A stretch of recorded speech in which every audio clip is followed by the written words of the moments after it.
righty, gentlemen. Hello, hello, hello. Hello, hello.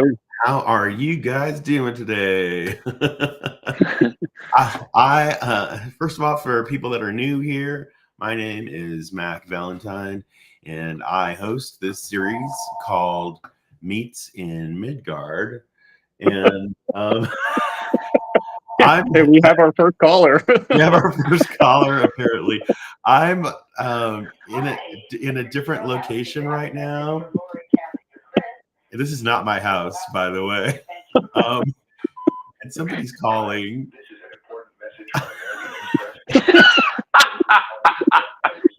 Then we're going to First start it time off with some caller. I chaos. was This talking is about perfect. I wow. Of course, the timing for this is just incredible, and I think it's fitting for our subject today, anyway. So, um, yeah. So I have with me today Colby Hartkey. That's really annoying me, by the way. Mike Valentine McCurry, BC Makers. How may I speak to you today? Please hold. Bluetooth connect. Please hold while we process your order. The next available representative will be with you shortly.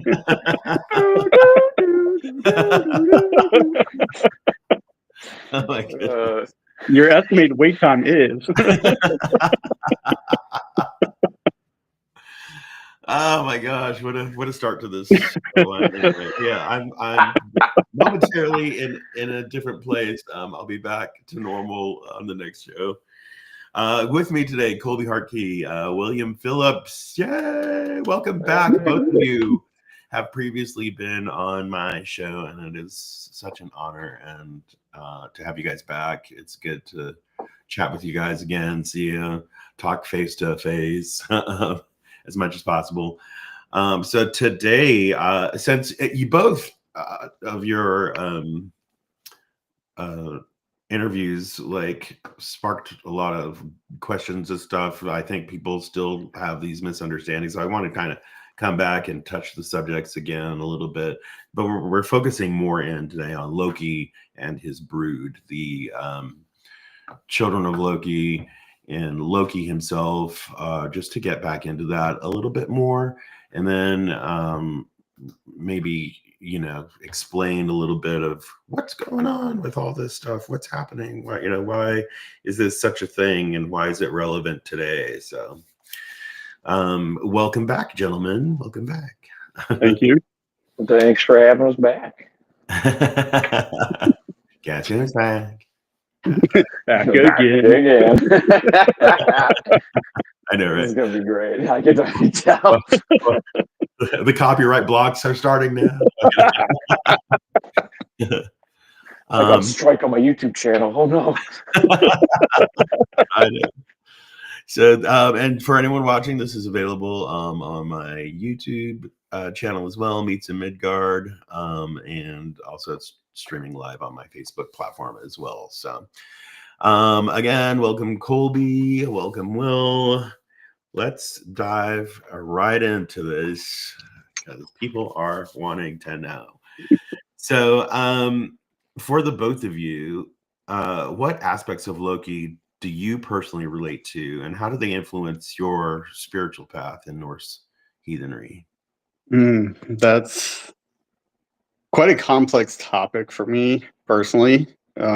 There's so many different aspects that just kind of tie to me and my connection and my path. And one of the big things is just the aspect of trickery, but not in a negative way. Just finding little subtle things to just make us laugh and kind of de-stress from things of the day. And kind of one of the best examples I have is years ago I gave him an offering of whiskey, and I went to pick up my glass to take a sip, asking him to just help me see the joy and laughter in life more, and dump half of my drink on myself. It was just, I couldn't help but laugh. So, little things like that, just to help give people something to find release and comfort in, and especially these stressful times. But there's also the aspect of he's very misunderstood in how he approaches things. And there's a podcast I was listening to recently. It's not the most lore accurate, but it's an interesting spin-off of things. The podcast was just called Mythology. I found it on Spotify, but I'm sure you can find it other platforms. And him tying into why he does the things he does, knowing the outcome is still going to be the same, but it doesn't deter him from trying to bring about change in a necessary way, if that makes sense. Right. Yeah. Well, to me, it makes sense. Maybe not to the layman, but to me, it does.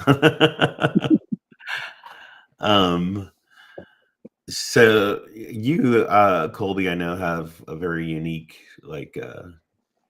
relationship with Loki. I don't know if there's another word for patron.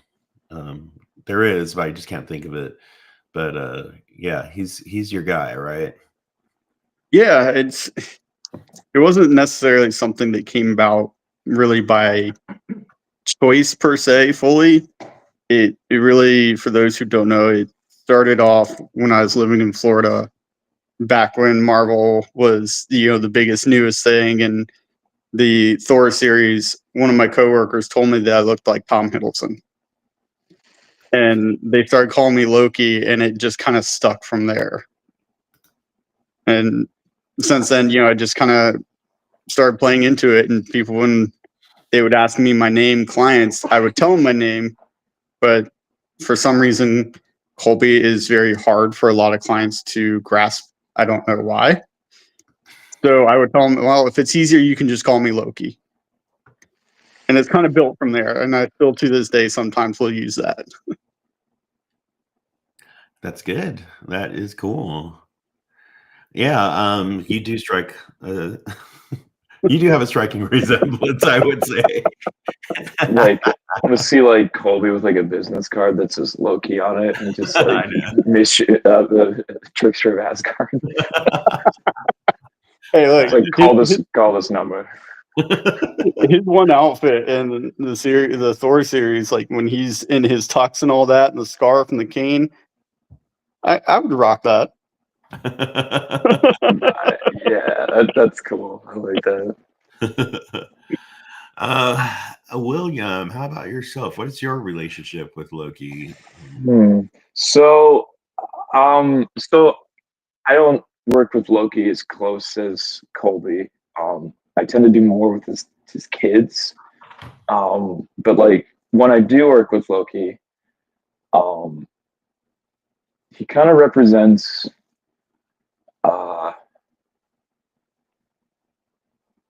I would say he kind of represents like a whimsical side of things, where he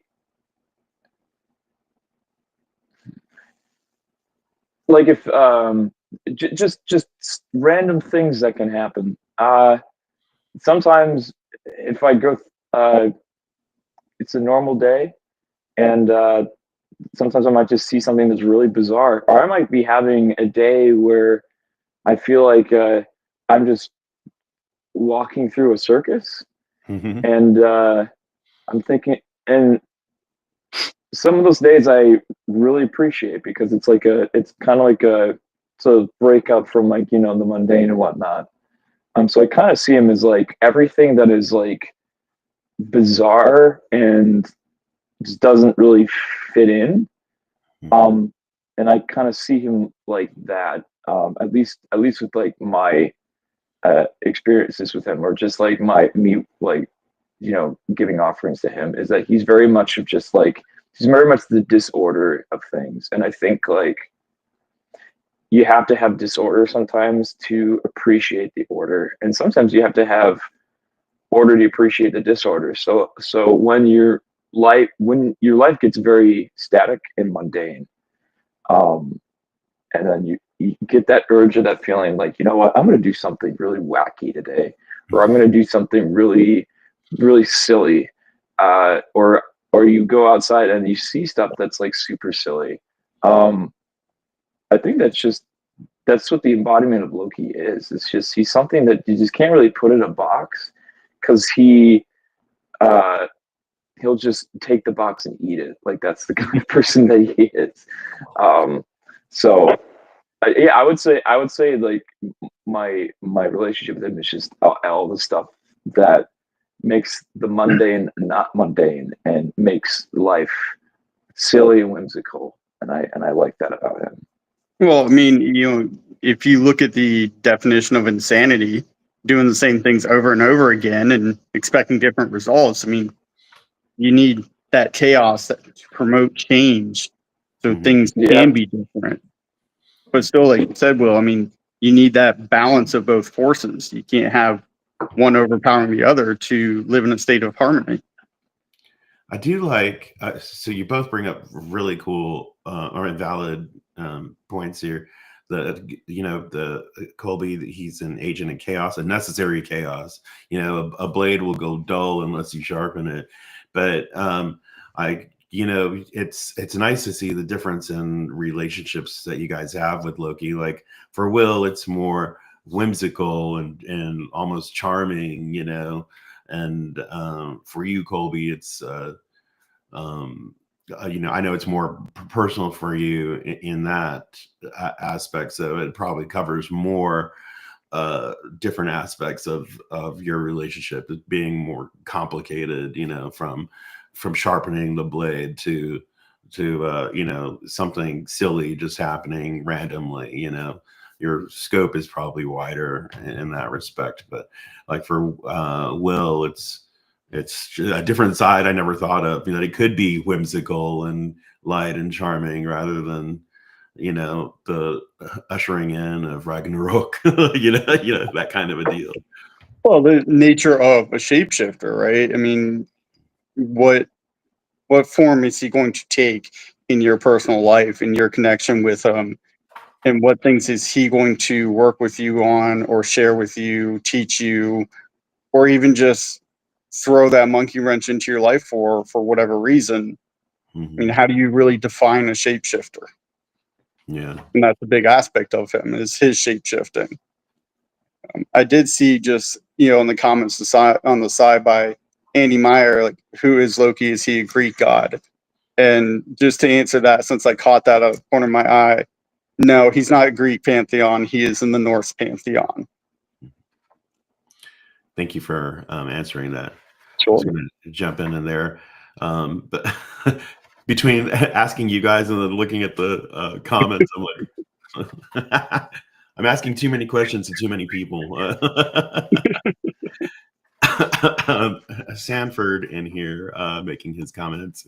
Colby, cheese. Yep. I saw that too. I know. Will's like, I can't see it on my phone. I need to put on my spectacles, my old man readers, and just like, well, I guess that's Sanford talking there.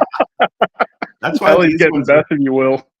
That's why these ones are so huge. Like I need a wide range of visual. It's like the cleaner guy from Toy Story 2. He's just got like he's like flipping all the things out. It's for display only.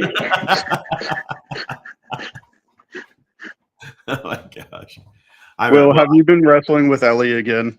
Maybe. I don't know. I could be. So next, then, now that we understand your relationship with Loki, how do you interpret Loki's role in the Norse myths? As a villain, a hero, or something in between? Because I know when I first started in my journey, in my path, it was like, avoid Loki. He's a plague. He brings on Ragnarok. He must be evil, and that has changed a lot. And the more I learned, the more my mind expanded. So I was able to understand the more subtle and complicated nuances of his character. But how does that work in Norse heathenry? What is his role in the whole thing? I think it's very complex to put it in mild terms. I mean, I understand a lot of people tend to think of him as a type of villain, being new to heathenry, in this connotation that he is essentially a Norse devil. And it's, I can't say for sure on everybody's opinions on why they think that, if it's just misunderstanding of him or because of media's portrayal of him with horns and that connection of horns equate to some type of devil, evil, demon being. But yes, he does have his ways about going and bringing about disharmony and chaos for the other gods and problems, but he also has his way of bringing about benefits to it and helping them to understand that even when you have this inflated sense of ego, that he can bring a way to bring it down a level to get that level of humility in your life and even in their lives. So it's very complex to say what he is. I mean, I definitely would not say he's a hero, but nor would I say he's a villain personally. He's many things to many people. Yeah. I like that. I like that observation that you made, Colby. Like where he's like, where he could, with like ego and whatnot, introducing like like throwing a wrench into like plans or aspirations to kind of like bring it down a little and like humble you a bit. Like that saying, the best laid plans of mice and men often go awry. That's like a perfect thing. That I really like that. Yeah, I agree with Will on that. That was something I had not thought of before, but that is a new idea for me, and I'm going to soak that in. Much like a telephone ringing randomly when you're trying.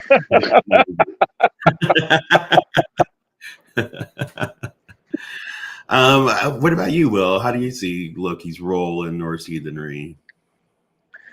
Well, I guess actually I think Ayla said something in the chat earlier where Loki, I think Loki is like the Joker card, and that just made me think of like Heath Ledger being like, introduce a little anarchy. And like so like I feel like he I mean like with people considering him be like a hero or a villain, I don't really see him as either. I kind of just see him as a force for change. And whether it's good or bad, I guess it depends on your point of view. I guess I would say, well, in terms of like the Aesir, seeing Loki come in on the ship of toenails, to bring all the giants in, they're like, whoa, that backstabbing weasel, his actions are gonna kill us all. Or like if you look at like his children are the brood of like Agraboda, or all the giants in Jotunheim, they might see him as like a savior, where he will lead the ship into battle against the Aesir. So they're like, oh wow, this guy's great. Like he's gonna give a pump up speech. We're gonna take out the gods. We're tired of living under them. We're tired of Thor killing our best and brightest. We're gonna stick it to him, like that kind of stuff. Right. So I think like I guess it just depends on like the perspective that you have. For me at least, I see him as the catalyst for change that moves things forward. And as just all the stuff that he does, not necessarily for him, but I mean, like, he's gotten Thor out of a pinch a couple times. He's helped Odin, I think, a couple times, but he's also like, he's run his mouth at feasts in Asgard before. you know, and people are like, he's very, again, you can't put him in a box because he'll just like eat the box or rearrange the box into a pentagram or whatever. But like, I think ultimately he is that. I think he is like one of the purest embodiments of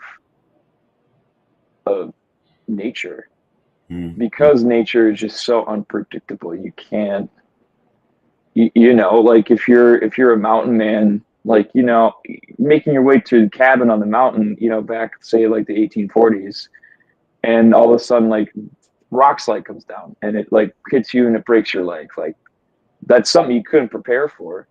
You know, you can't really stop a rock slide as one person. That's kind of like, or say if you're a wolf chasing a deer on the ice, and then while you're bounding after it, you slip and then you land wrong, and it like fractures like your hip, and now that wolf is crippled and it can't like really walk very well. That's something you can't prepare for. That's nature. That's unpredictable. It's maybe if the wolf had taken like, if it gripped the ice like a fraction of like the degree with its paw more, it would have been fine. And something like that, where it can be like a fine line between, you know, having order and just having everything just crumble apart. That's what I think Loki essentially is. It's just, he is that catalyst for change. He is just the brutal honesty, but also the you know, the subtlety and sometimes deceitful way of nature, where, you know, like trying to pet like a bear, like a, if not friend, why friend shaped, and then it just, you know, it just swipes, it mauls you.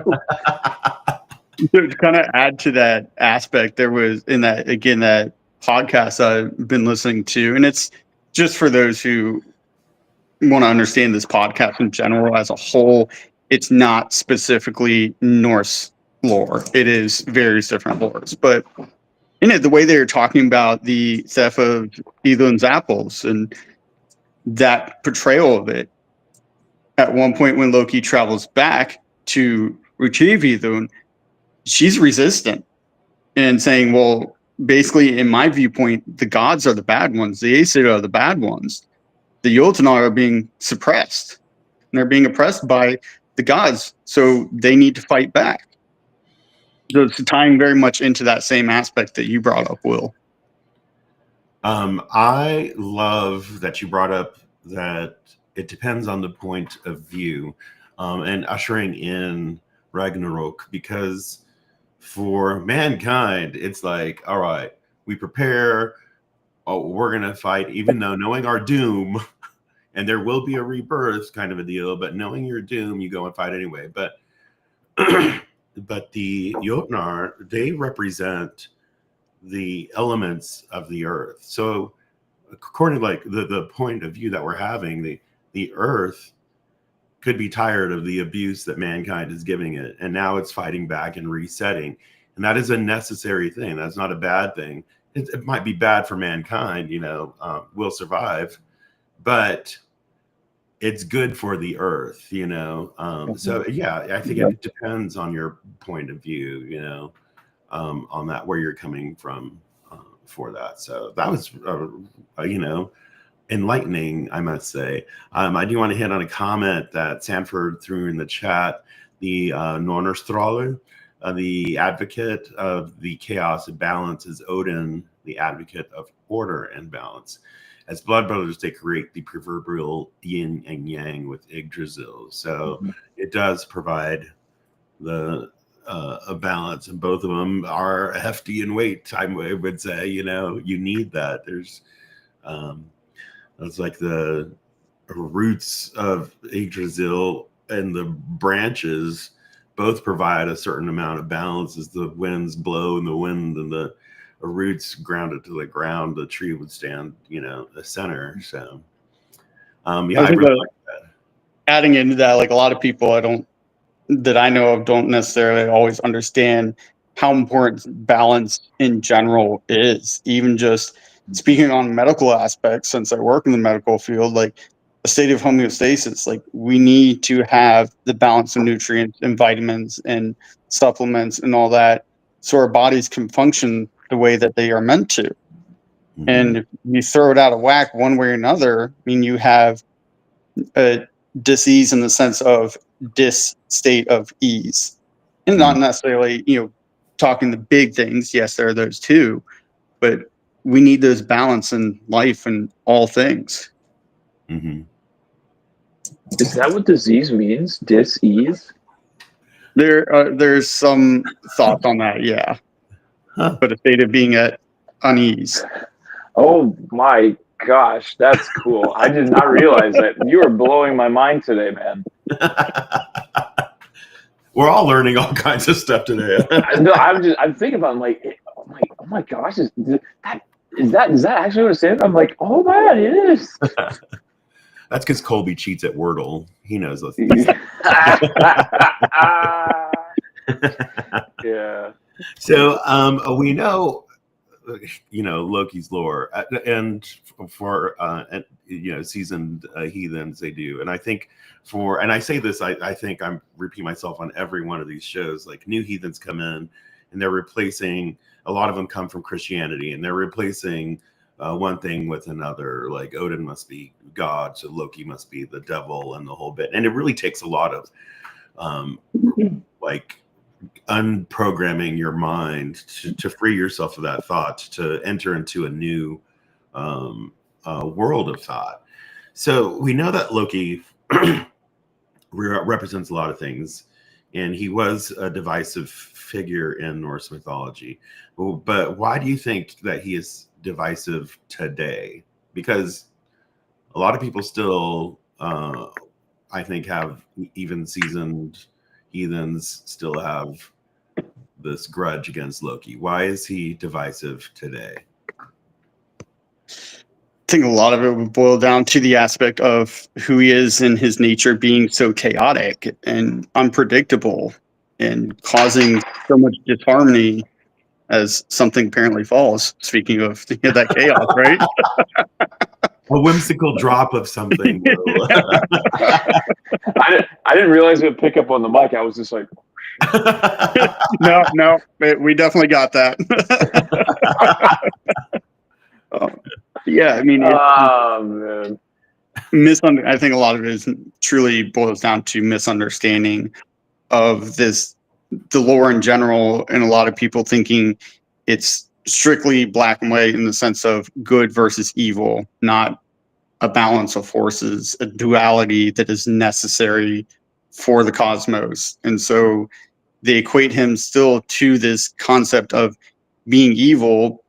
And you also have to take into the fact that with the translations from Snorri, like, he even thinks that Emil or Argolmil is evil.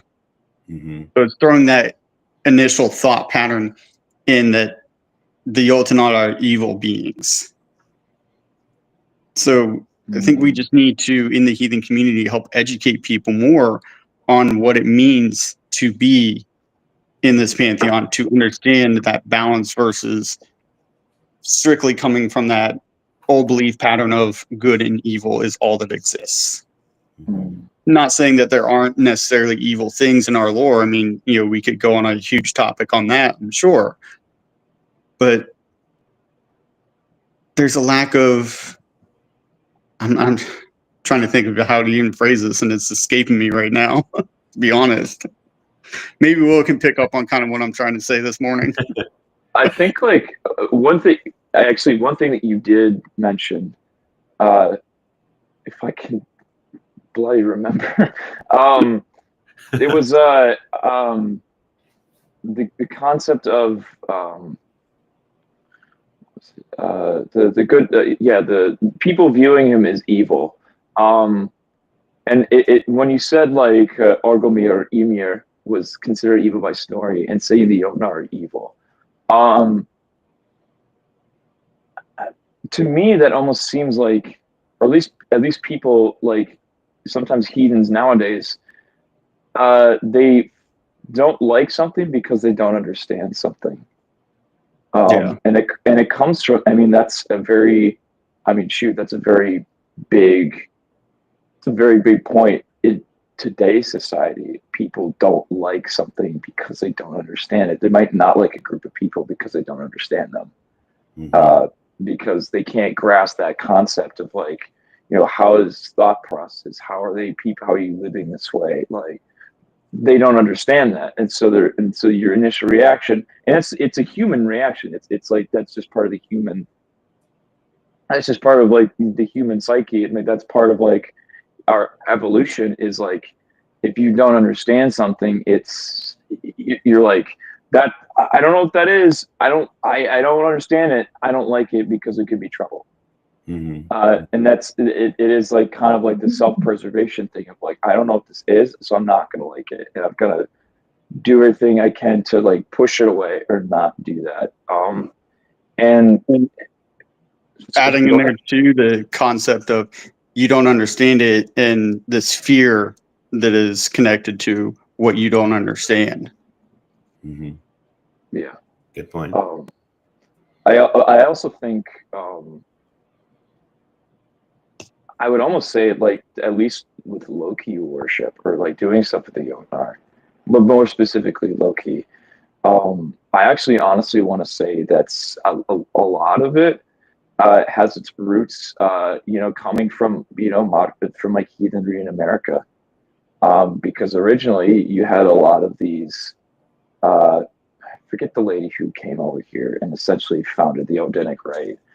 But you're getting a lot of the heathenry in America was pretty much founded, by like these not great groups.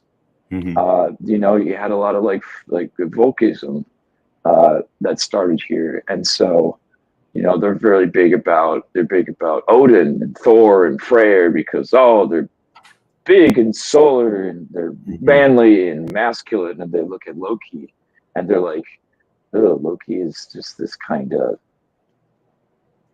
character, and like they don't like understand it like in their viewpoint, and they're like, and they're, I don't want to say, well, yeah, in their brosatru, they don't really understand that kind of that rhetoric, because they're stuck with the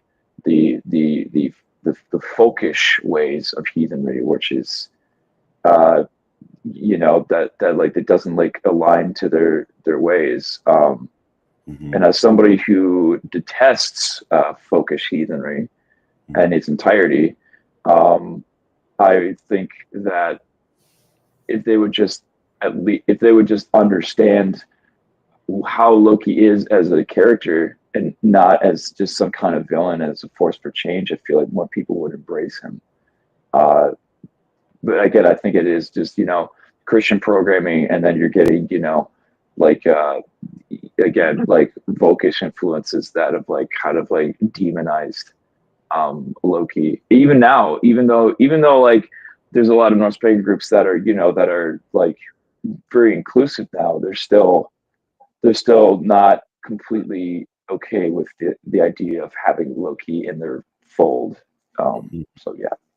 So I'm gonna reference Ayla's comment because that is a good way to put it, and thank you for bringing it up that way. Ayla, is the connection of people being terrified of the wilderness and that state of chaos that is nature, and the elder gods versus the younger gods and the newer gods who are more, calmer, gentler, all loving, so to speak, in some pantheons, and that order, and Loki being the bridge between those two aspects of that wild nature and that order.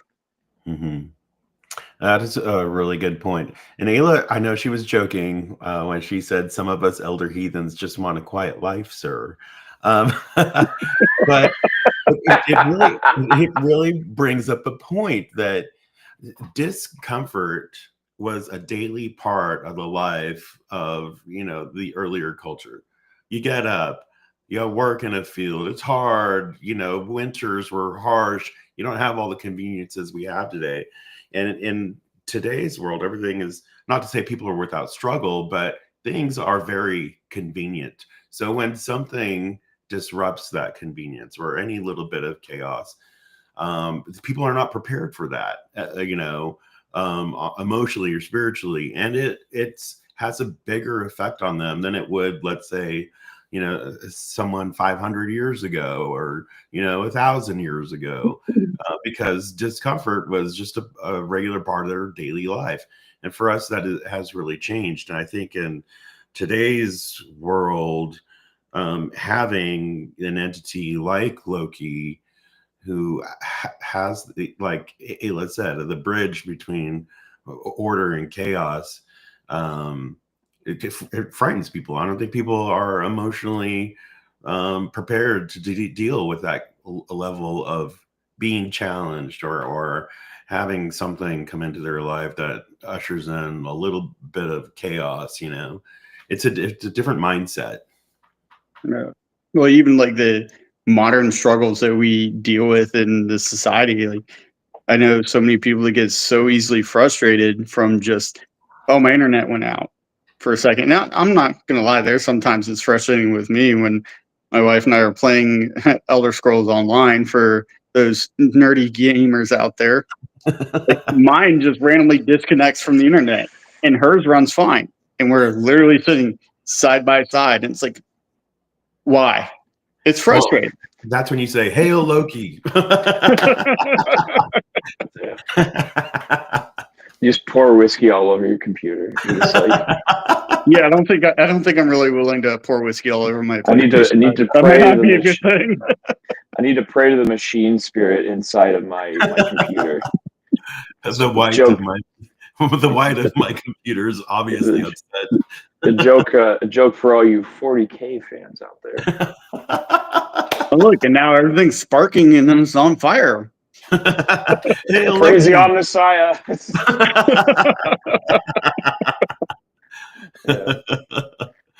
So, how does Loki's shape-shifting nature reflect broader themes in Norse heathenry and in spirituality? Because I think when people look at the lore, they don't realize just how much Loki does shapeshift. It's a thing. And what does that how does that reflect in the themes of Norse heathenry today, and how does it fit in spiritually with all of us? Will, I'm going to let you lead off with this one first. Can you repeat the question, please? I'm so sorry. No, that's okay.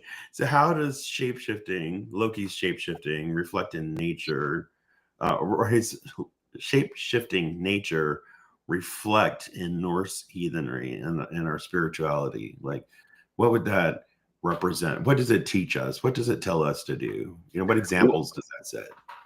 Well, okay. So in terms of looking at the lore, I mean, shapeshifting is super prevalent. Is that the word? Prevalent? Right. Yeah. Yeah. Yeah. So, I mean, you look at Odin. Odin to shapeshifts a lot. Freya has her falcon skin, and then Loki. I mean, he's turned into a horse. He's turned into a bridesmaid. He's turned into a salmon. Did he turn into a spider, or am I imagining things? He turned into the fly. The fly. Okay. All right. Gotcha. Yeah. And so handmaiden, the fly, a horse. I mean, yeah. Loki knows no bounds. Yeah. He's got a very active imagination. So shape-shifting is a very big. It's a big theme in at least the lore. One of the ways is it's how you travel between the realms, which is the gods would essentially change their hammer over their astral self. The way you would if you were in deep in meditation and you're traveling to different worlds, or you're traveling to different. Some people say going to shamanism is like the upper world, the middle world, lower world. For people that are like into more new age stuff, it's like you're traveling to a higher dimension, or you're transcending a state of consciousness. Essentially, you're changing your spiritual self to get to a different place. And that's really common throughout, and that's common throughout the lore. And it's also, to a certain extent, like when you look at, well, more so diving into what Odin does, Ulfudnar, Berserker, and then the Boar Warriors, they do what's called Hamramr, which is skin changing. So not necessarily going to a different realm. They are essentially whatever animal they've killed, and taken like the rites, or have their Fylgja, their guiding spirit, kind of come into their physical form and kind of just work. I don't want to say work like a puppet, but essentially you're having your mind and your Fylgja's mind meld into one, which essentially what his Hamramr is that you're taking the animal spirit that you connected with, or you've hunted, or your Fylgja, and you're taking that and you're melding two minds. You're melding your spirit and its spirit together. And when it comes to shape shifting, which essentially is what it is, you might not look like it on the outside, but you might like get the characteristics of something, or you might have the mindset of something, mindset of a certain entity or creature or whatnot, or you could gain knowledge from it as well. But Loki doing shape shifting, I think it's really at least in like, because what he's doing is essentially like save, like a kind of save work. It is. It's which I really like in that aspect. I think a lot of people will talk about how Odin practices save, and that he learns from like I think it was Freya, right? Did he learn from Freya, or did he learn from Frigg? Okay. Yeah. Okay. But I think like also I think I originally think save is from was something that was taught to the Vanir by like the Jotnar. I think it was like it originally was started to practice like by those those primordial entities, and it's something that comes so naturally to him. It comes so like he can just think and just he's a horse or he's a fly, and I think like with that shape shifting, it represents that fluidity of just being able to change your shape, and being able to change your just being a fluid as a person, and I see a lot of parallels, and which is why I feel like a lot of people who are like non-binary, or who are or trans, are actually really really good at sage work in Hamramr, because they're so fluid with their gender, and with their just their state of being, that they can flow through this stuff so easily. I know there's a person that I talk to on Discord who is non-binary, who does sage work, and they're able to just I follow them on Instagram, and just some of the experiences that they have, they'll do like their primary deities Hel, but they'll invoke Loki to help them shapeshift and whatnot, and you can feel that shift whenever they do stuff on camera. You can just feel that shift, and it's so beautiful in a way, because I feel like Loki is the aspect of like, because he can shapeshift, because he can like, he doesn't have he could not have a constant form, that it gives like a comfort to people that are like, I don't know really what my form is, or I don't really know how I want to identify, or I don't really know what kind of person I am. I think it's because he's able to shapeshift and because he's able to change his form to like what suits him or what he needs, I think that just helps people look at that and they see like, oh, I feel better about my, like, I can figure out who I am. I can be that fluid, that water in nature. And I think that's like such a beautiful thing, especially for people that are like, again, trying to figure out what gender they are, or trying to just try to figure out their place in the world, or try to figure out what kind of person they are. I think it's like such a beautiful thing, and I think it's so important. I think he represents a really important aspect in about shapeshifting. Yeah, you really hit on something there, and I wish I would have had this insight, in my early 20s when I was really coming into myself and my being and learning who I was, like as a man, and as a person. And I think this is something everyone can relate to when you're maturing and you're growing and you're discovering who you are. You often feel alone in that journey, but the fluidity that Loki encompasses could help anybody. You don't have to be non-binary or trans. You could be, straight as an arrow and still have those doubts and insecurities and who am I? What kind of man am I? Deal. And I think, that fluidity that Loki has it brings comfort.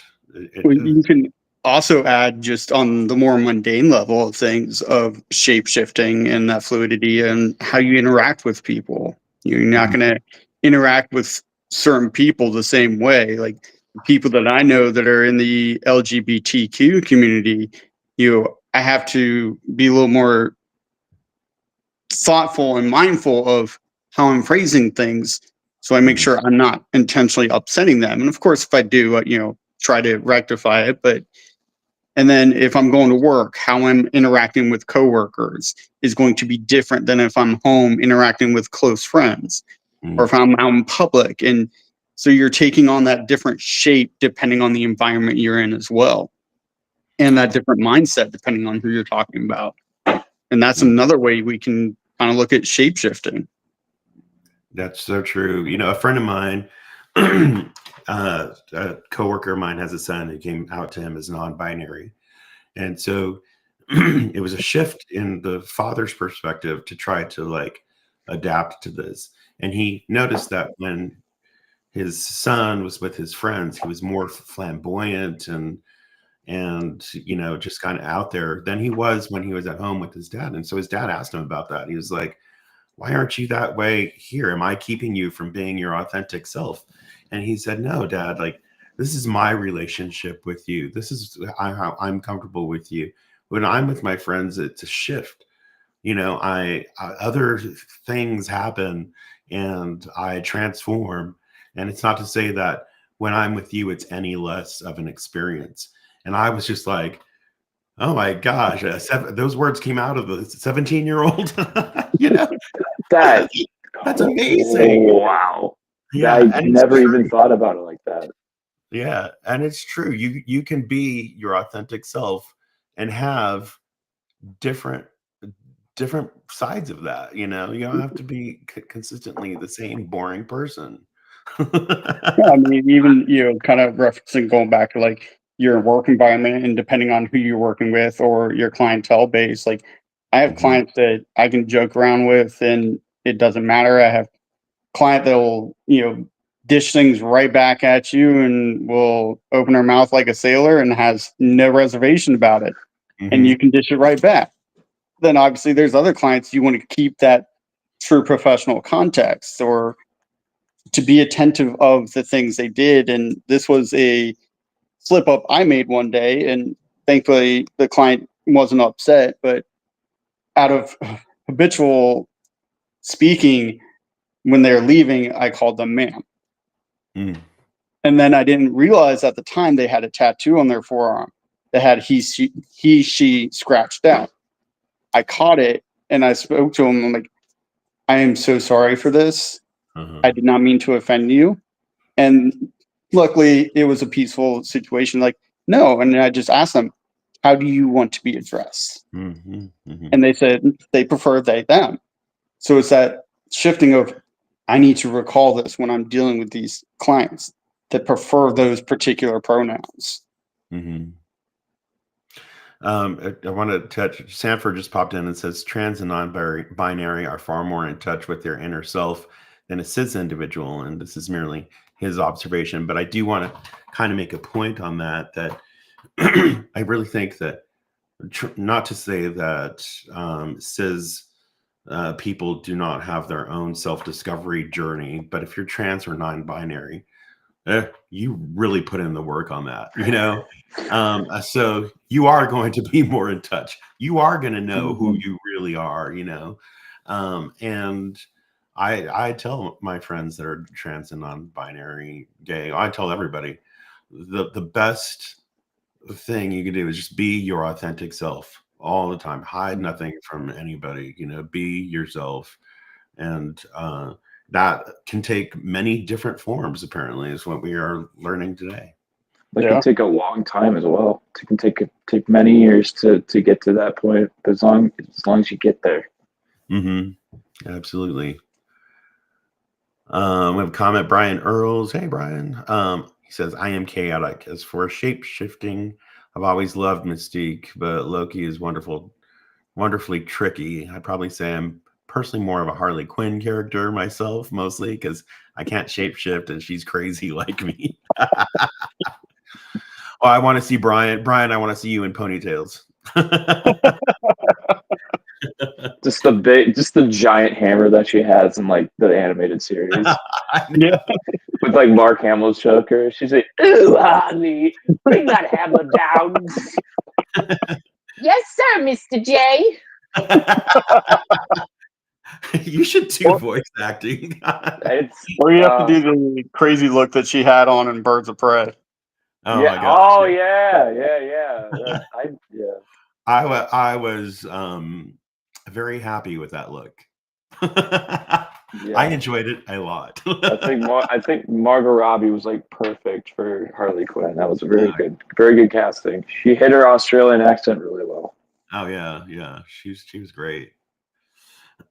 So what lessons can we learn from Loki's stories, both in terms of wisdom and caution? Because I don't think people often think that Loki imparts wisdom, but he does, right? If you're listening, there is wisdom there. So, what modern lessons can we learn today from such a thing? And I know we touched on some of it, hitting on the trans non-binary community as well.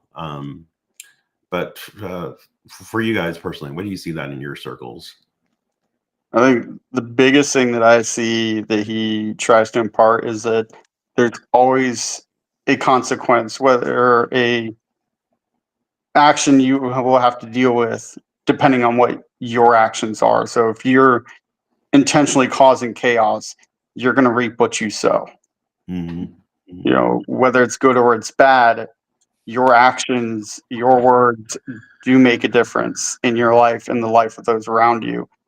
And whatever the outcome is going to be, you're going to have to deal with that. Mm-hmm. Whether it's, metaphorically in referencing to the Lord too, getting your mouth sewn shut because you said something you shouldn't have, Mm-hmm. or if you're going to have to figure out a way to fix a situation that you sown chaos into. Mm-hmm. So be attentive of the things that you say and do in life because they do make a difference. They do matter.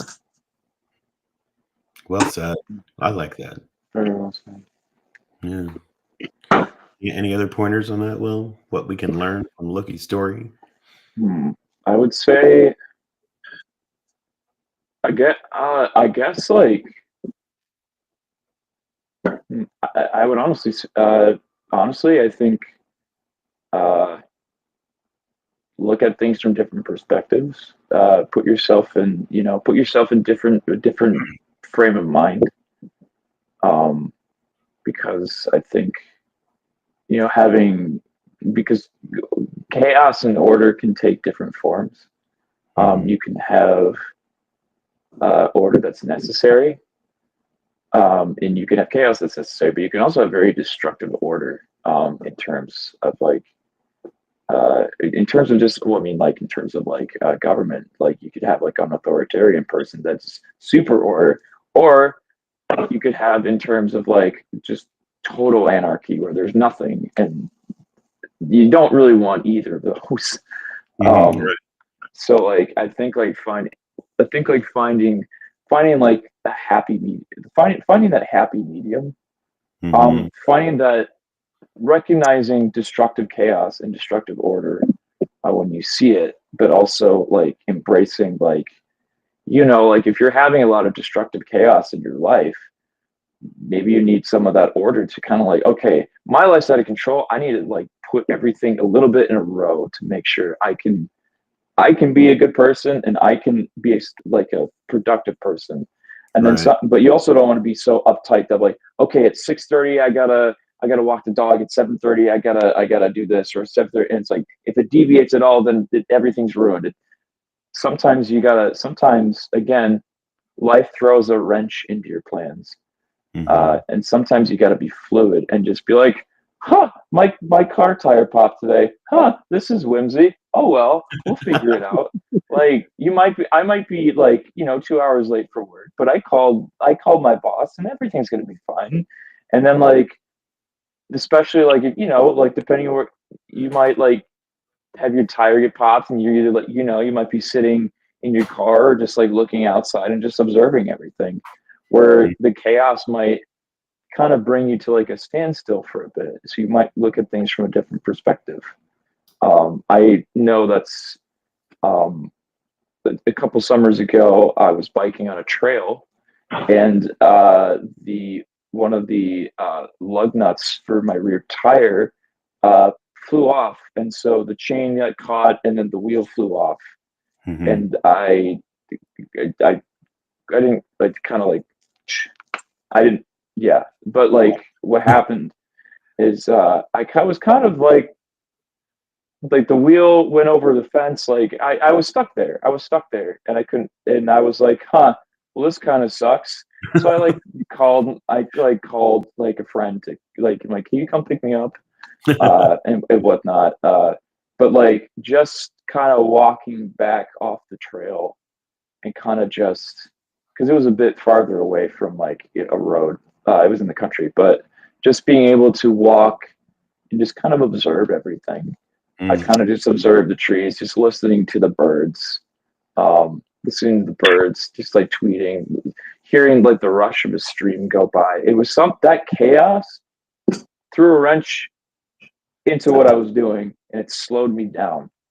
And so now I'm listening to all the stuff that like if I'm like pedaling and going like fast as I can, you don't really notice that as much. So it was very eye opening, and I definitely try to nowadays, even if I'm like if I'm going out running, I'll stop for like a bit and just kind of like listen and observe things and just be like, huh, this is nice. This is something that I need.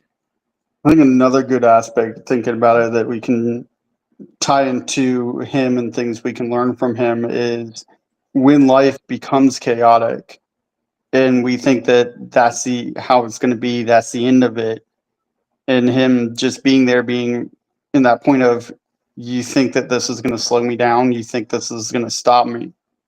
It's not, because this is kind of where he thrives, but he also going back to that shape shifting. I mean, shift things back to a perspective or back to a different way that's going to ultimately be beneficial. And kind of tying that in reference again back to the lore of Evelyn's apples, him going and retrieving Evelyn and bringing her back to the gods, bringing her abilities back to the gods. Even though, yes, that was a lot of it was his doing, he still rectified the situation in a different way and brought about order back to the chaos that was sown.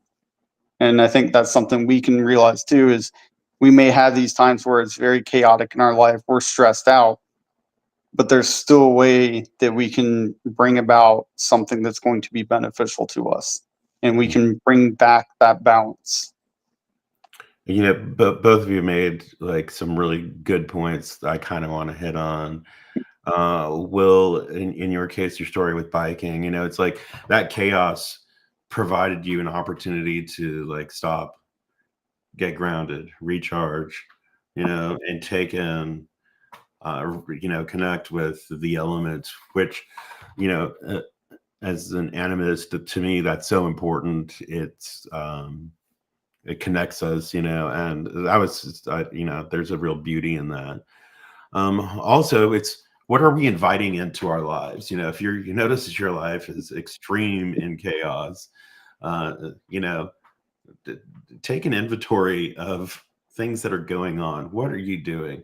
Like Will, we were talking earlier, and it was the bombardment of things on Facebook. So you say, okay, maybe I need like a digital cleansing or something. Stay off that. So some of the chaos is obviously our own doing. We're doing it to ourselves without realizing it, and it's good to take a moment and pause, reflect, and think, okay, what am I inviting in to my life? Brian had asked about Loki's sexuality, or how he identified sexually. And I just want to kind of hit on that. Sanford did as well. I think it's different nowadays because we have labels for everything. But when the sagas and lore, was initially had begun, we don't have those kind of labels. So he was just Loki, is the best way I can say. He didn't have to be bisexual, pansexual, non-binary. To him, that was just his nature, and that's who he was, regardless of what form he took.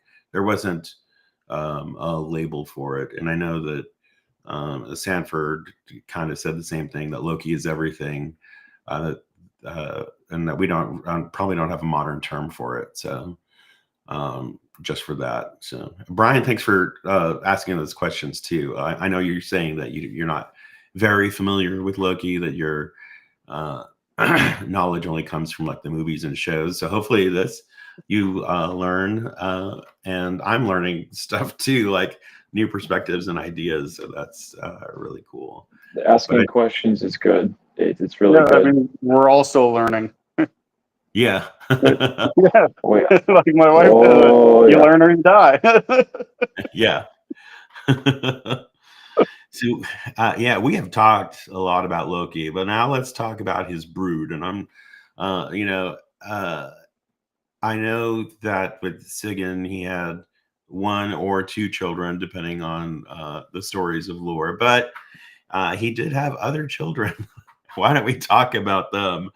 Fenrir, Jormungandr, Hel, Sleipnir, they all play a unique role in the lore. Which one do you feel is the most understood? I'll let you take the lead on this one, Colby.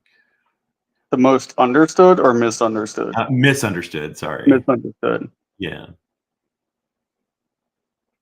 I would say probably a mix between both Hel and Fenrir. Would be, both of them would be most misunderstood. Hel in this concept of, when you understand the lore, that she is the queen of the dead, so in some aspects, that she is half dead, and she can be terrifying to look at if you've never seen her. But she's actually, and this comes strictly from my personal UPG, so my opinion is that she's actually very, very calming. And despite her external experience of being half dead, that she's very compassionate towards those that that are under her care. She's guiding, and she's even brought an aspect to me, and I know we talked about this kind of in our last interview, Mac, but that idea of a personal Ragnarok. And that was something that I learned from her. So I think she's very misunderstood in who she is, because of what she does. But Fenrir too, and there's different opinions on this, and this was again one coming from a modern depiction. And this actually was, if I recall right, it was actually Neil Gaiman's depiction of Fenrir, that he could have been a powerful ally to the gods, but because of that fear of who he is, what he can do, that he immediately became a targeted enemy. Right. Absolutely. Yet he's going to ultimately be a big factor in Ragnarok and consuming Odin. But who's to say what he could have necessarily done had he became an ally to them? Could he have consumed something else that could have been harmful to the realms in general? It's hard to say because we don't have any good insights, even modern experiences from people that I've talked to that have had encounters with them. I haven't gotten any personal insights on that, so I don't have a good answer onto the level of depth that he's misunderstood. But Jormungandr is pretty straightforward.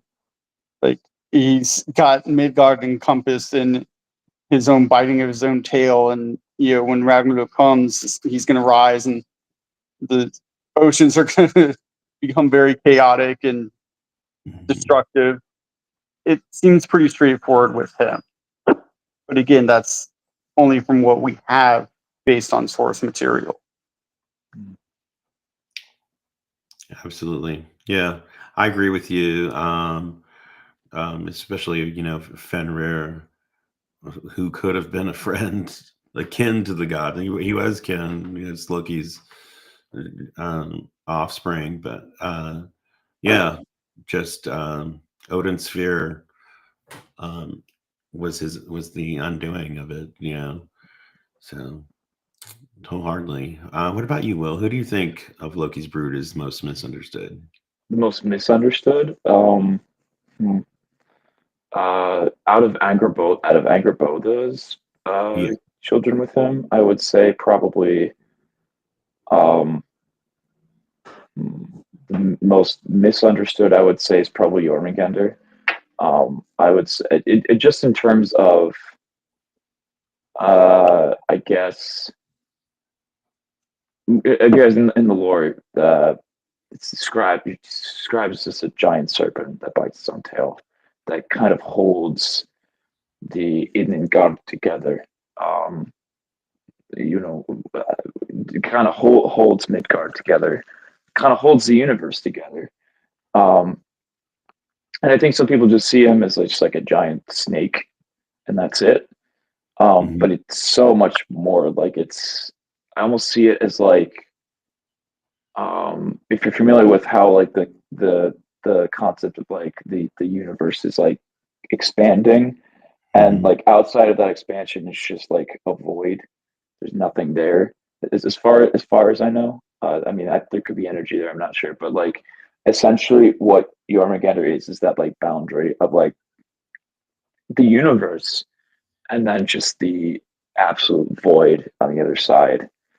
Mhm. Which I mean could be like the Ginnungagap, essentially. There's nothing there, and the universe is expanding. Um, but it's kind of the thing that kind of holds us together. It is the thing that kind of like again, like he bites his own tail, very similar to the Ouroboros. The cycle. Jormungandr represents the cycle. He represents the thing that kind of binds the universe together, that keeps everything together. But he also represents, I would say, a kind of an understanding of just again, like in terms of like Jormungandr. I also see again from just I see from the depths of just the unknown, or the thing that's hard to grasp. Uh, I think it's hard to grasp like how vast everything is, how big everything is, like how big the universe is compared to us, or how deep the oceans really are. Mhm. unless you've like actually, you know, been there in the deep ocean. Like you jump in, you will sink for miles, for Mhm. miles until you even reach the darkness, the crushing darkness of like the ocean floor. And I think that's like an aspect that Jormungandr represents, is that it is just like the boundary and like the unknowing, um the knowing and the unknowing of that, of how Jormungandr, it just is like it is the holding of everything together, but also like just not knowing what it is. Mhm. And like the boundary of like understanding, I think that's what like he represents. And in terms of Fenrir, I would say Fenrir to me represents, like Colby said, with Neil Gaiman, he said he could have been a powerful ally, but you know, the Aesir had a fear. They didn't understand him. They saw a giant wolf and they're like, "Oh shit, I don't like this. I don't trust this. We need Right. to do something about this." And if Mhm. they would have just taken the time to ask and be just show some humanity and humility towards him, you know, maybe stuff would have been different. And I think Jormungandr represents, you know, the kind of like the people that are misunderstood, the people that are shackled, you know, because eventually he gets, you know, he gets bound in Gleipnir and gets a sword through his mouth. Mhm. And so he represents, you know, the people that are chained, the people that are held down. It's Jormungandr represents the the breaking free of your chains. Just break free of the people that are holding you down. Break free, whether if it's a mindset, whether if it's like, you know, like it could be like a people that are affecting your life. It could be, um, you know, it could be like a certain, you know, for some people in other countries or even here, they could be like a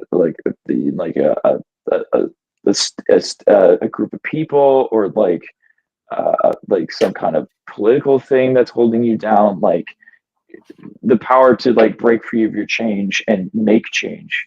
Uh, because again, you know, like people, if people would understand you, people would take the time to understand you or understand these people. Maybe they would be able to understand, like, hey, these people aren't so bad. Like this person isn't so bad, but I can't get over my initial fear, so that therefore this makes me uncomfortable and I don't understand this, so I don't like this, so I want to like push this away and contain it because I don't want to deal with this. And that's just kind of how I see, you know, Jormungandr and Fenrir. I think honestly they're probably the two most like misunderstood, in my opinion. Kind of adding into that aspect of misunderstanding Fenrir. If not friend, why friend shape? Like you said earlier, you know, I mean, in the Yeah. domestication of pets nowadays, and you know, starting off from wolves, like I mean, he's friend shaped. He's just a big puppy. Mhm. Yeah. Right. He's fun size. Yeah, he's very much like a wolf dog. Where like wolf dogs can be very affectionate, but you can't treat a wolf dog like any other dog because they have that tendency to, you know, they have the tendency, they still got that wild gene in them. Yeah, So wolf dogs are very, you know, they're not like another dog where like you could have like, I don't know, like a husky or something that might be really, you know, more subdued, more when they're not barking. But like wolf dogs are very vocal. They're very like they growl a lot because that's how wolves communicate. And the people might see it growling as a sign of aggression from a wolf dog, but really that just might be, it's just like that's just how they communicate. It's just like if if another dog is trying to take a wolf dog's toy, it might go like that, and like, or like there might have like a brother and a sister wolf dog, and the sister's like pestering the brother, and the brother might just like go like and then like like snap at him, and people will see it as, oh, it's a sign of aggression, you got to bring him apart. It's just, no, that's just how wolf dogs are. It's more of like a siblings, like, I'm not touching you, not touching you, not touching you, and then you like push them or you like smack them. It's just like, stop. And it's just like, my older dog is a Staffordshire Terrier, and she's very vocal in her things, and she'll hackle up, she'll growl, and she sounds scary because of her breed being a bully breed. Like, people think, oh, she's being aggressive. Like, no, she just wants to stay high. So it's a kind of that similar concept. And reference to those wolf dogs, I had a client when I lived and worked down in Florida that had a wolf hybrid, and you could do anything to that dog you wanted to except touch its tail. That's when its nature came in. Do not touch its tail unless it is sedated. That's the only way you could touch it, because otherwise you're gonna probably get some teeth in your face. or you got to lose a hand like here. Yeah. Or more. You might lose both. Who knows? Yeah. No, both my sword hands. Will, I just wanted to really point out that I think Jormungandr gets looked over a lot, because how much personality can a giant snake have, right? And there's not to make a pun or anything, but there's a real depth to Jormungandr. There's it, and the way you describe him, like encompassing boundaries. It was there's a magic to that, and and it helps people reflect to, like, what are my boundaries? What are the safe boundaries? Are there boundaries I need to drop and let go of? Are there others I need to build up, in our own personal mind? But you also brought up that it could be the the force that's holding our universe in place. And I often say this, that Norse heathenry is very scientific in its way, the way it describes things. The realms, the mist and the embers, colliding to create things. Everything just has this, like, science to it that it describes. And your concept of Jormungandr and our universe, man, that was something else. I gotta say, that was eye-opening for me. I had not considered that. Yeah, like, just to like think of just like how flippin' big Jormungandr like was. Like, it just makes sense that, like, holy crap, it's in the Ouroboros, it's just like an all-encompassing thing. So, like, if you look at it from like an actual, like, literal perspective, like, motherfucker's massive. Right. Agreed. Like, I often, when the people talk about, like, in Norse heathenry and the slinging of Ymir and how it creates, I think people are limited to think that it's only creating the earth. I always see it as creating the universe, like the stars, the other planets, all the way to the end. Like, his mass was just so huge that it didn't create a solar system. It didn't create just the earth. Like, it created a universe, Yeah, I always like kind of see it like, because I see the Big Bang as like, when Niflheim met Muspelheim, and then that created like the Big Bang, and like Ymir came from that. But I also see like the slaying of Ymir as like the great, like, expansion, where they were just I want to say it was like 4 billion years ago, when it was just like hot gases and nebulas everywhere. Just it went like it was like cooled, and it was like the cooled, and the universe was kind of static for a bit, and then there was just like the forming of like all these gases, and everything forming together, and all these atoms and particles coming together, to form like these giant nebulas.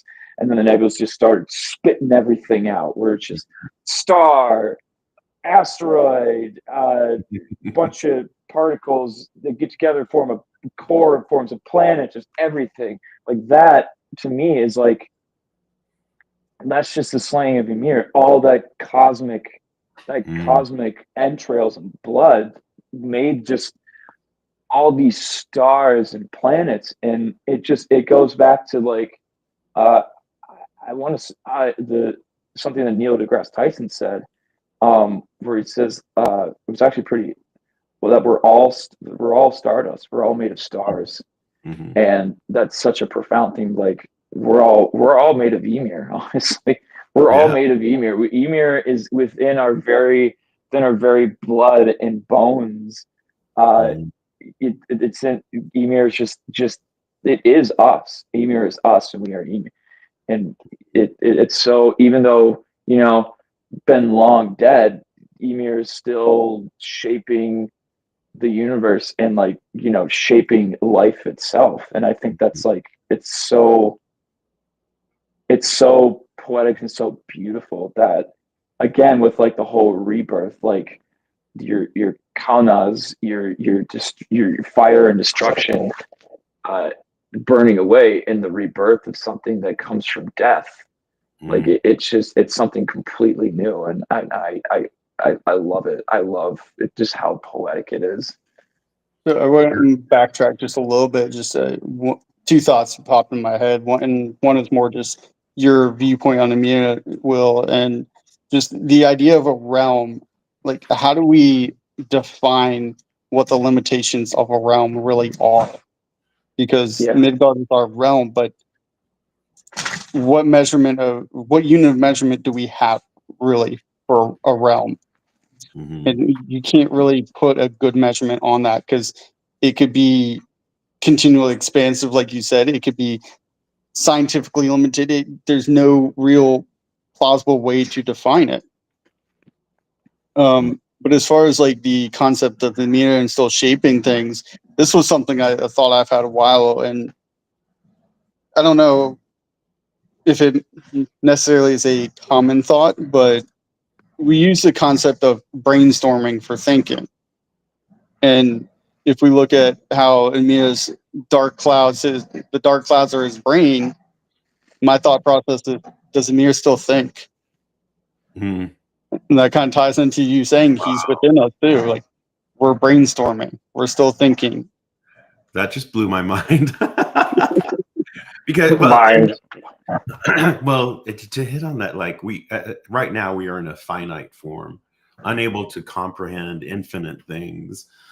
So you're talking like saying, the realms. How do we define that? What unit of measurement do we have? We can't. We're not. This form is not capable of understanding that, and so the thought that the idea that Emir still has thought. Oh my gosh. Oh my gosh. The universe lives, and that is very much part of it living. Wow. Man, Yeah, I'm and energy cannot be created nor destroyed. So even though it only changes form, so Emir's physical form may have died, but still around, still creating stuff. It's just wow. consciousness is scattered across the cosmos. I'm seriously gonna like go back, rewatch this, and just take notes. Again. So you both made like really, really great points and observations. I definitely am learning a lot. Things I'd never considered, concepts that hadn't crossed my mind. I just appreciate that so much. But let's talk about health for a little bit. Modern days, she's often depicted as a grim ruler, but she's also a caretaker of the dead. So, how do you view her role in Norse heathenry? Like I said, she's very, very much that caretaker is how I've depicted her and how I've seen her. My interactions with her is, these are her people. Her realm is not this torturous chamber. It's not the concept of the Christian hell where it's just, suffering and all that. It's calming, it's restful, it's peaceful. Yes, it can look scary, but looks can be deceiving. It's a place where, and kind of how I've experienced it in my journeys and others, I'm gonna have to reference as best way is it's cold, and it can be cold in its aspects physically, but being in that realm, it's more like that peaceful autumn chill. Like it's not bone chilling. It's not where you need 10 layers to be there. It's just peaceful. Is the best way I can describe it. And just her nature about coming up to you is just, like I said, you think because of how she looks, it's going to be something terrifying, but she's almost motherly to those under her care. One thing I noticed, my interactions with hell, and obviously it comes into play when I'm honoring my ancestors, but is how she takes the time to notice the small details and give things, like even give things names, things you would consider mundane. She has a care for, and it's such a great resolve of empathy, and it's moving, and I think that that's something that people need to go back, reflect on, and gain that sense of empathy back. And very much so a motherly figure in my take as well, nurturing. So what about you, Will? What's your views on hell? So I don't think I'm as versed with hell as I am with Loki's other kids. But from just the experiences that I have, and just kind of reading about, kind of like the different places you can go in the Norse afterlife. Because I think like there's a misconception. I definitely feel like there's a misconception about like hell and like Niflhel or Helheim, as some people want to call it, is that it's either a place of unyielding cold, or it's like the Christian hell, or it's a fiery inferno, and both of those are just not the case. Like hell is a kind but gentle ruler.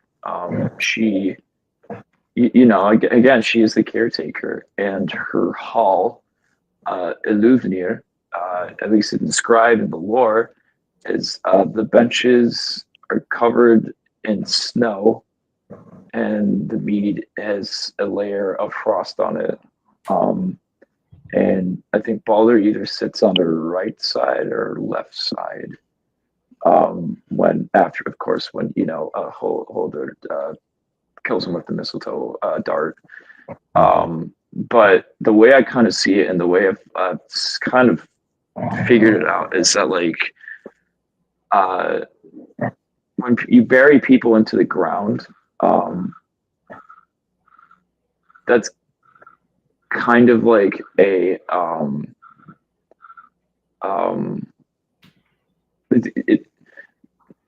when you bury your ancestors, you're entering them into hell. Like that's like they're going into the dirt, they're going into the ground. Because I believe, at least the traditional sense of like how the Norse people viewed it, is that it was that hell is essentially a mirror world, but it's a lot mirror world, but very misty. It's kind of like, it's like stuff's kind of like permeance, but like impermeance. And it's a place where, you'll see your ancestors again. And one of the things I also thought was really cool was that even though you might go to hell, that doesn't mean you have to stay in hell. That means you could travel to different, that means going to different halls and different afterlife places is very much possible.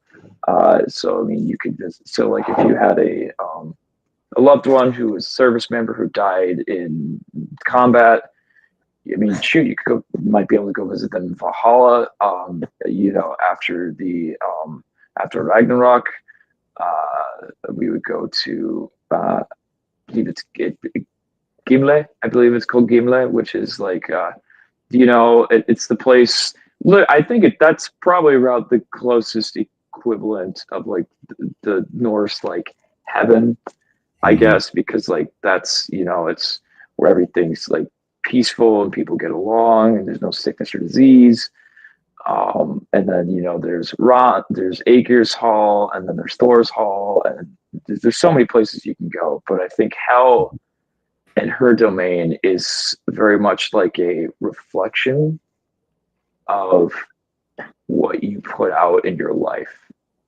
And I know that some people might say that kind of sounds like purgatory, but I don't really see that as purgatory. I kind of see it as like, like again, like you put out what you put out what you get in, and and that hell kind of like mirrors, like how you were as a person. I mean, you might see your ancestors again, but they might not be happy to see you if you were. It might not be. They might not be happy to see you, depending on how you were as a person. And then, or if you were like you tried to live your life as well as you could, your ancestors might be like, "Oh, you're finally here. Come join us. We're gonna go do some stuff. We're gonna go frolic in this field." Right. But I think like I just think in terms of like hell as a place and hell as a deity, I think hell is like, well, death is probably the most honest thing besides dogs. Death is fair. Death comes for us all. Death does not judge. Death is brutally honest with you. Death is true. And it's true that our physical bodies are gonna die one day. And the time that we choose to, again, it's very cliche, but the time that what we choose to do in our meat suits really depends on, I guess like how your ancestors are going to view you, and just like how your afterlife's going to go. I mean, if you're a shitty, if the gods aren't really, I mean, like you can have a shitty afterlife, but like, but sorry, I forgot where I was going with that. But essentially, you get out what you put in. So yeah, what we do in this realm is going to echo into the next, and I remember reading some sources talking about that and saying, your job in Hela is going to be the same as it was here on Earth. So, whether you were farming or you were working medicine or whatever, that, and apparently now Will is upside down on my screen. Am I upside down? Shoot, I'm sorry. I'm trying to plug my phone in, and it's like not. I'm trying to find a good way to. Yeah. Will, Sorry you're not about allowed to go to hell yet.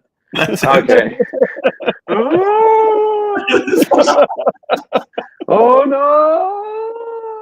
How lucky is Emily with us today? I gotta say. Oh my gosh, such a great point. This is like great concepts and such. Like I'm learning so much. So Fenrir, though, we did discuss this Fenrir a little bit more. I think he gets a little bit more attention than some of the other brood, but he's bound due to the god's fear of his power. Do you see this as a metaphor for how society treats forces or people that it doesn't understand? I would say there's a big connection to that. I mean, just like we were saying, we don't understand it as a society, inherently fear it because we don't understand it, but there's this lack of desire to learn by so many people that Mhm. it's just it's just easier to just push it away, to just repress it and bind it, than it is to take the time and effort to actually understand that perspective or that viewpoint or where somebody's coming from. And Mhm. especially with a lot of people in society this day of this super inflated ego of if they're right and only their way is truth.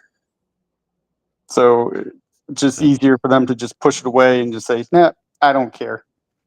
You're wrong. I'm right. Screw you." And it's sad to see that because it's reflected on so many different levels of society, and Mhm.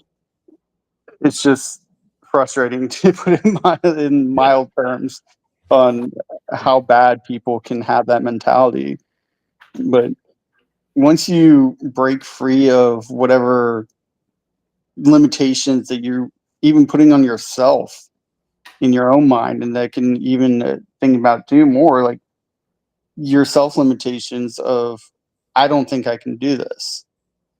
Well, a lot of people are taught as a child you can be anything. Like if you wanted to be president, you could be president if you really wanted to, or you could be a rock star, or you could be XYZ. But then we doubt ourselves and say, I can't do it. And there's a saying, and I'm going to reference it in a better term for since because the way I heard the saying years ago was the man who thinks that they can, the man who says they can't. But I think it's better to, especially in this day and age, say the person who says or thinks that they can do it and the person who thinks they can't do it are both right. So, do you think you can do it or do you think you can't do it? Either way, you're going to be right, but because you're limiting yourself. Right. Yeah, well put. Yeah. Any additional thoughts on that, Will?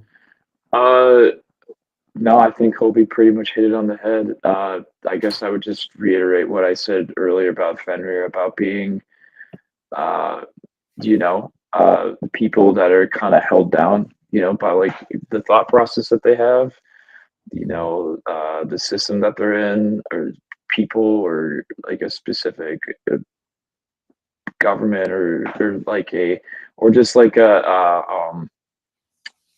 it's like a societal thing. Like I think like somebody that, and I think it goes in conjunction with Jormungandr, where like that the aspect of Jormungandr of like having that barrier, and then having that barrier to where you're not letting everything in. You're able to like be like, okay, because I definitely feel like I agree with Colby. I absolutely 100% agree with Colby because there are people that are that will just say, no, I'm right, you're wrong, I'm not even gonna talk to you. And I definitely think I definitely agree with that, and I think there's a lot of that. But I also think that um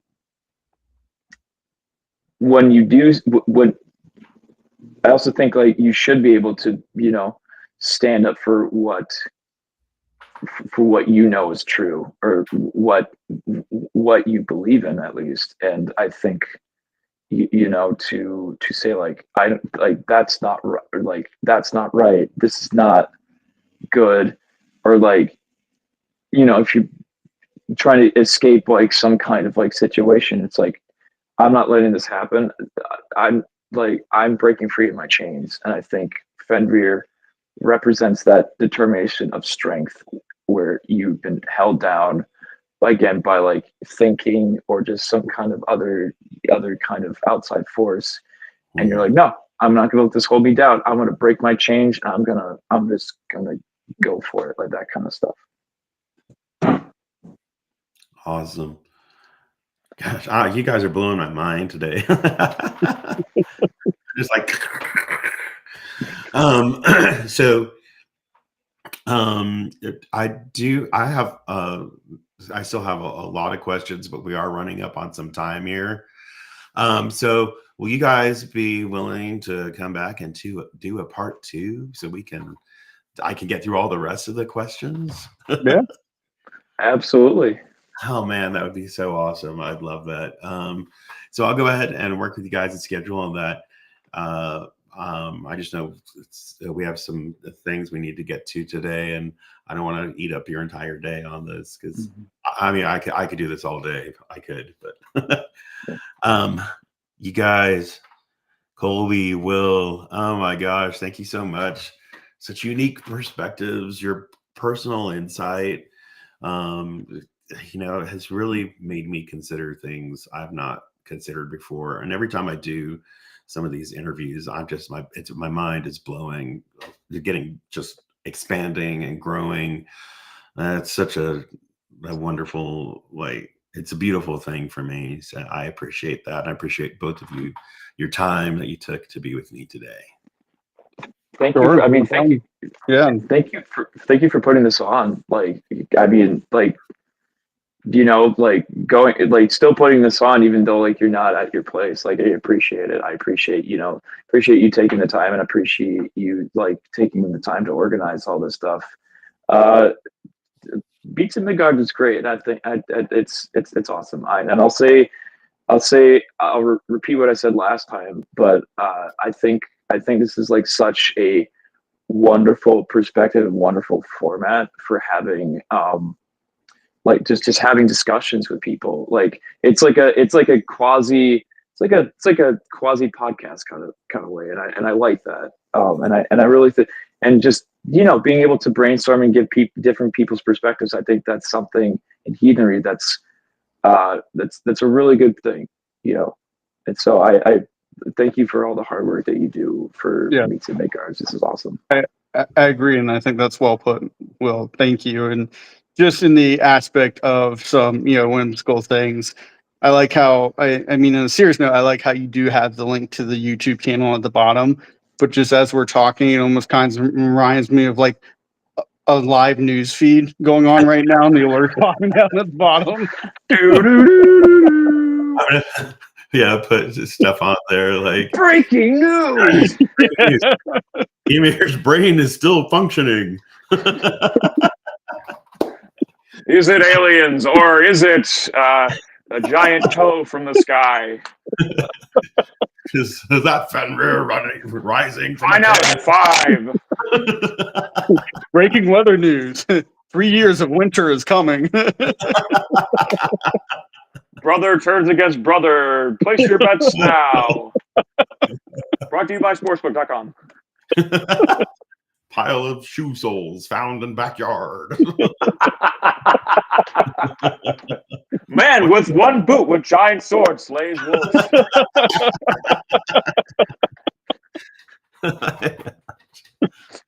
Oh my gosh, you guys are too much. This energy is so awesome. Both of you, your enthusiasm is just contagious. You made my day today. I appreciate it. Yeah, I'm pretty sure Loki has. I'm almost 100% sure Loki had some kind of ADHD. Other than that, or he had a gas leak in Asgard, and he was just like, oh. Probably. Or he probably found something that and just you know what? Why not? This sounds fun. Yeah, just poking Odin in the back of the head. It's just Loki, can you stop? What? I'm not touching you. Tornado.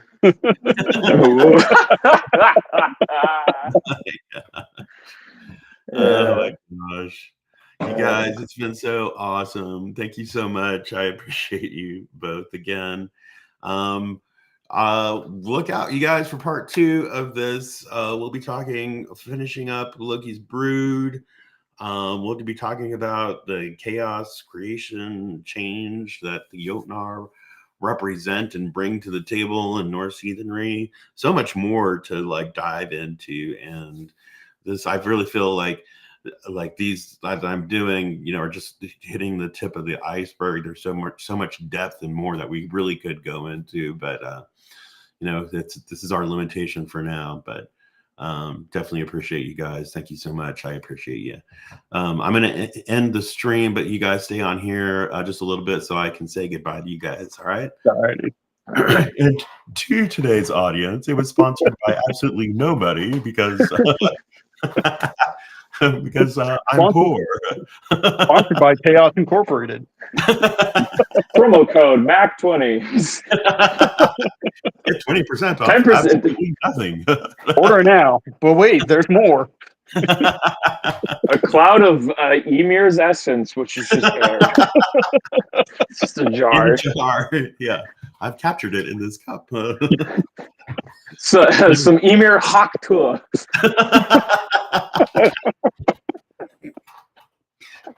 Buy Emir Bitcoin.